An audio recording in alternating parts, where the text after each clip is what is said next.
ঘোঁৰা ঘাঁহ কটা মুখ্যমন্ত্ৰী কোন? আপুনি কিহৰ মুখ্যমন্ত্ৰী হে? কিহৰ মুখ্যমন্ত্ৰী মই ক'লো নহয়, ঘোঁৰাৰ ঘাস কটা মুখ্যমন্ত্ৰী বুলি মই আপোনাক ক'লো। পগলা ৰূপ কিয় ধাৰণ কৰিব অখিল গগৈয়ে? মই আকৌ আগৰ পগলা ৰূপটো ধাৰণ কৰিম, নহ'লে মুখ্যমন্ত্ৰী। মুখ্যমন্ত্ৰীৰ টেবুলত উঠি তাণ্ডৱ নৃত্য কৰিব অখিল গগৈয়ে। আপোনাৰ টেবুলত উঠি এবাৰ মই তাণ্ডৱ নৃত্য, শিৱৰ নৃত্য দিম। এবাৰ তাণ্ডৱ নৃত্য দিম, মই খালাংকে কৈ দিছো মুখ্যমন্ত্ৰী ডাঙৰীয়া। শিৱসাগৰৰ ৰাইজক লগত লৈ মই মুখ্যমন্ত্ৰীৰ ঘৰ ঘেৰাও কৰিম। মই শিৱসাগৰৰ ৰাইজক লগত লৈ গৈ মুখ্যমন্ত্ৰীৰ ঘৰ ঘেৰাও কৰিম। কথা খাটাং। মুখ্যমন্ত্ৰীক স্পষ্ট ভাষাৰে কৈছো, 15 নহয়, ক্ষতিগ্ৰস্তক 10 লাখ টকাৰ এককালীন সাহায্য দিয়ক। কোনো কাৰ্ড চাৰ্ডৰ কথা নাই। যি মানুহ য'ত ক্ষতিগ্ৰস্ত হৈছিলে সব মানুহে 10 লাখ নিজৰ ঘৰটো বনাবলৈ পাব লাগিব। 10 লাখ টকা নিদিলে বিধানসভাতকৈও অধিক সৰব ভূমিকা লোৱা হ'ব, সেইটো খাটাং। আৰু যদি নাপায়, মই অসমৰ মুখ্যমন্ত্ৰীৰ টেবুলত এইবাৰ সংসদত যেনেকে বিধানসভাত যেনেকে টেবুলত উঠিছিলো, মই মুখ্যমন্ত্ৰীৰ টেবুলত উঠাটো কনফাৰ্ম। মুখ্যমন্ত্ৰী গোপনে দিল্লীলৈ গৈ কেন্দ্ৰীয় গৃহমন্ত্ৰীক লগ কৰিলে যদিও অসমৰ বানৰ বাবে এটকাও আনিব নোৱাৰিলে। অসমৰ সকলো সাংসদে প্ৰধানমন্ত্ৰীক সাক্ষাৎ কৰিছে।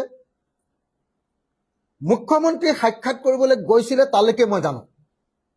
তেখেতে গৃহমন্ত্ৰীক সাক্ষাৎ পালে মই সেইটোও জানো। প্ৰধানমন্ত্ৰীয়ে মুখ্যমন্ত্ৰীক সাক্ষাতো নিদিলে। প্ৰধানমন্ত্ৰীয়ে বোধহয় তেওঁক সাক্ষাৎ নিদিলে। অসমত ইতিহাসৰ আটাইতকৈ ডাঙৰ জলপ্ৰলয় হোৱাৰ পিছতো প্ৰধানমন্ত্ৰীয়ে এষাৰো মাত নমতাটো দুৰ্ভাগ্যজনক। আৰু অসমৰ জলপ্ৰলয়ৰ বিষয়ে ক'বলৈ প্ৰধানমন্ত্ৰীক অসমৰ সকলো MP যাবলগীয়া হৈছে। উৰিষ্যা, বিহাৰ বা কেৰালাত এনে পৰিস্থিতি হলে তাক ৰাষ্ট্ৰীয় দুৰ্যোগ ঘোষণা কৰা হলহেঁতেন। জলপ্ৰলয়ৰ কথা, ডেভাষ্টেটিং ফ্লাডৰ কথা ক'বলৈ যাবলগীয়া হৈছে। উৰিষ্যাত যদি এই ফ্লাড হ'লহেঁতেন বা ঘূৰ্ণী বতাহ আহিলেহেঁতেন, এতিয়ালৈকে আমি তাক নেশ্যনেল কেলামিটি বুলি ডিক্লেয়াৰ কৰা গম পালোহেঁতেন। সংবাদ মেলযোগে মুখ্যমন্ত্ৰী, প্ৰধানমন্ত্ৰী, গৃহমন্ত্ৰীৰ লগতে কেন্দ্ৰীয় চৰকাৰৰ বিৰুদ্ধে গৰজি উঠিল বিধায়ক অখিল গগৈ। এই 20 বছৰ পিছুৱাই যোৱা এটা প্ৰজন্ম, 25 বছৰত এটা প্ৰজন্ম পিছুৱাই যোৱা, এটা জেনেৰেশ্যন পিছুৱাই যোৱা এই পৰিয়ালবিলাকক যদি আপুনি টকা 10 লাখ দিব নোৱাৰে, অৰ্থাৎ মোৰ সমষ্টিত 40,000 হোৱাই নাই চাগে, 30ৰ পৰা 40,000ৰ ভিতৰত 4,000 কোটি টকাৰ যদি ক্ষতিপূৰণ দিব নোৱাৰে, আপুনি কিহৰ মুখ্যমন্ত্ৰী হে? কিহৰ মুখ্যমন্ত্ৰী মই ক'লো নহয়, ঘোঁৰাৰ ঘাস কটা মুখ্যমন্ত্ৰী বুলি মই আপোনাক ক'লো। ঘোঁৰাৰ ঘাস কটা মুখ্যমন্ত্ৰী আপুনি। ইমান ডাঙৰ ডাঙৰ কথা কৈ থাকে। দিল্লীত গৈ প্ৰধানমন্ত্ৰী সাক্ষাৎ পোৱা নাই নেশ্যনেল কেলামিটিৰ সময়ত। মই বাৰম্বাৰ কৈছিলো মুখ্যমন্ত্ৰী ডাঙৰীয়াক, প্ৰত্যেক দিনাই আপোনালোকেও এতিয়ালৈকে ভালকে ফোকাছ দিয়া নাই কথাটো। যিটো বস্তুত আটাইতকৈ বেছি ফোকাছ দিব লাগে, যিটো বস্তুত আমি অসমীয়া মানুহে আটাইতকৈ বেছি প্ৰচাৰ কৰিব লাগে, যিটো বস্তুৰ প্ৰধানমন্ত্ৰীৰ এই যে ফটোখন দিছে যে তেওঁ পোষ্টটো, তাৰ তলত সকলোৱে যিটো লিখিব লাগে যে declare Assam devastating flood as national calamity. মই আকৌ আগৰ পগলা ৰূপটো ধাৰণ কৰিম, নহ'লে মুখ্যমন্ত্ৰী। আপোনাৰ টেবুলত উঠি এবাৰ মই তাণ্ডৱ নৃত্য, শিৱৰ নৃত্য দিম। এবাৰ তাণ্ডৱ নৃত্য দিম, মই খালাংকে কৈ দিছো মুখ্যমন্ত্ৰী ডাঙৰীয়া। 15,000 টকাত যদি আমাৰ শিৱসাগৰৰ মানুহক আপুনি জুখিব খুজিছে, তেতিয়াহ'লে এইটো হবলৈ নিদিও মুখ্যমন্ত্ৰী। আপুনি 10 লাখ টকা এটা এটা পৰিয়ালক দিব লাগিব, দিব লাগিব, দিব লাগিব, দিব লাগিব। 10 লাখ টকাকে আপুনি দিব লাগিব। যদি নিদিয়ে, তেতিয়াহ'লে আকৌ ৰূপ দেখিবলৈ পাব আমাৰ অখিল গগৈৰ ৰূপ, আগৰ পুৰণি ৰূপ আপুনি দেখিবলৈ পাব।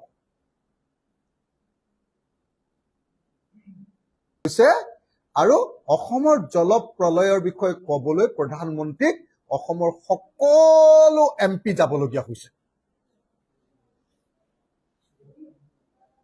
অসমৰ সকলো MP যাবলগীয়া হৈছে। অনুগ্ৰহ কৰি কথা নেপাতিব না। এই জল প্ৰলয়ৰ কথা, ডেভাষ্টেটিং ফ্লাডৰ কথা ক'বলৈ যাবলগীয়া হৈছে। উৰিষ্যাত যদি এই ফ্লাড হ'লহেঁতেন বা ঘূৰ্ণী বতাহ আহিলেহেঁতেন, এতিয়ালৈকে আমি তাক নেশ্যনেল কেলামিটি বুলি ডিক্লেয়াৰ কৰা গম পালোহেঁতেন। বিহাৰত যদি এনেকুৱা ধৰণৰ ঘটনা ঘটিলেহেঁতেন, এতিয়ালৈকে এইটো নেশ্যনেল কেলামিটি বা ৰাষ্ট্ৰীয় দুৰ্যোগ বুলি ঘোষণা কৰি বিশেষ চিটুৱেশ্যন বুলি ঘোষণা কৰিলেহেঁতেন। কেৰেলাত যেতিয়া সাগৰৰ পানী উঠে বা বম্বেত যেতিয়া সাগৰৰ পানী উঠে, এনেকুৱা পৰিস্থিতি হয়, তেতিয়া লগে লগে সেইটোক নেশ্যনেল কেলামিটি অৰ্থাৎ ৰাষ্ট্ৰীয় দুৰ্যোগ বা ৰাষ্ট্ৰীয় ডিজেষ্টাৰ, নেশ্যনেল ডিজেষ্টাৰ বুলি লগে লগে ডিক্লেয়াৰ কৰে। আশ্চৰ্যকৰ কথা, অসমৰ ক্ষেত্ৰত যি অষ্টলক্ষ্মীৰ কথা কয়, যি অসমৰ গামোচা পিন্ধি প্ৰধানমন্ত্ৰীয়ে মাজে মাজে ভাওনা কৰে, সেই প্ৰধানমন্ত্ৰীক এতিয়া অসমৰ সব সাংসদে সাক্ষাৎ কৰিছে। অসমৰ মুখ্যমন্ত্ৰী সাক্ষাৎ কৰিবলৈ গৈছে। ইয়াত বানপীড়িতৰ লগত নেথাকি তেওঁক লগ পাবলৈ গৈছে।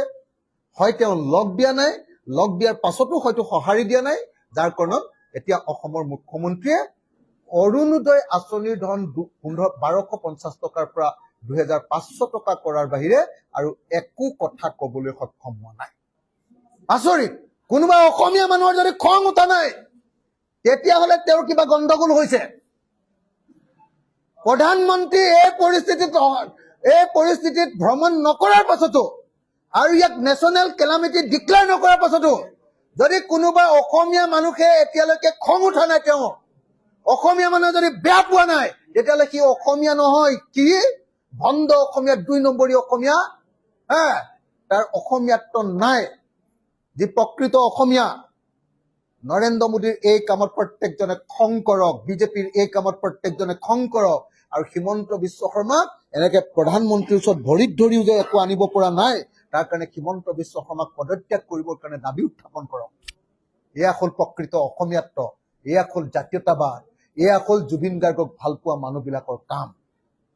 ধন্যবাদ। জয় অসম। মানে এতিয়া মই এটা কথা আপোনালোকক খাটাংকে কৈ দিওঁ যে কোনো কাৰ্ড চাৰ্ডৰ কথা নাই। যি মানুহ য'ত ক্ষতিগ্ৰস্ত হৈছিলে, সব মানুহে 10 লাখ নিজৰ ঘৰটো বনাবলৈ পাব লাগিব, ঘৰৰ ভিতৰৰ বস্তুকেইটা কিনিবলৈ পাব লাগিব। আৰু যদি নাপায়, মই অসমৰ মুখ্যমন্ত্ৰীৰ টেবুলত এইবাৰ সংসদত যেনেকে বিধানসভাত যেনেকে টেবুলত উঠিছিলো, মই মুখ্যমন্ত্ৰীৰ টেবুলত উঠাটো কনফাৰ্ম। মই গুলি খাই মৰিবও পাৰো, আপোনালোকে মোৰ ডেড বডিও পাব পাৰে, কিন্তু মই সেইটো কৰিম। 4 লেন বনাই থকা যিকেইটা পাৰ্টি, এই পাৰ্টিকেইটাই নাগালেণ্ডৰ পৰা বিভিন্ন ঠিকাদাৰৰ জৰিয়তে মাটি আনিলে। মাটি আনি এই দুৰ্যোগটো মানে সংঘটিত কৰাৰ ক্ষেত্ৰত এই 4 লেন কোম্পানীৰো আৰু NHIDCLৰো এটা ডাঙৰ ভূমিকা আছে। দ্বিতীয় ডাঙৰ ভূমিকাটো হ'ল যে নেশ্যনেল হাইৱেত গোটেই পানী জমা হৈ যোৱা ঘটনাটো।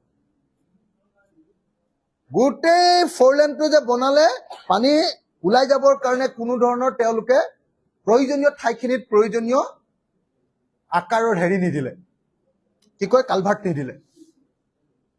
কৰবাত হয়তো ড্ৰেইন বনাব লাগিছিলে, ড্ৰেইন নবনালে। কৰবাত ওলাই যাবৰ কাৰণে কালভাৰ্ট দিব লাগিছিলে, কালভাৰ্ট নিদিলে, যাৰ কাৰণত এই ঘটনা ঘটিছে। কিন্তু দুৰ্ভাগ্যজনকভাৱে NHIDCL আৰু কোম্পানী ৰিগেল বুলি ক'লে, মই কোম্পানীকেইটাৰ নামটো নাজানো, ৰিগেল আৰু যিকেইটা কোম্পানীয়ে কাম কৰিছে, তেওঁলোকক অচিৰে তেওঁলোকৰ যি কৰ্পৰেট ছ'চিয়েল ৰেছপঞ্চিবিলিটি ফাণ্ড 2% দিব লাগে, সেই 2% মই শিৱসাগৰৰ মানুহৰ কাৰণে আৰু যোৰহাটৰ মানুহৰ কাৰণে খৰচ কৰিবৰ কাৰণে দাবী উত্থাপন কৰিছোঁ। News desk report, A News 24/7।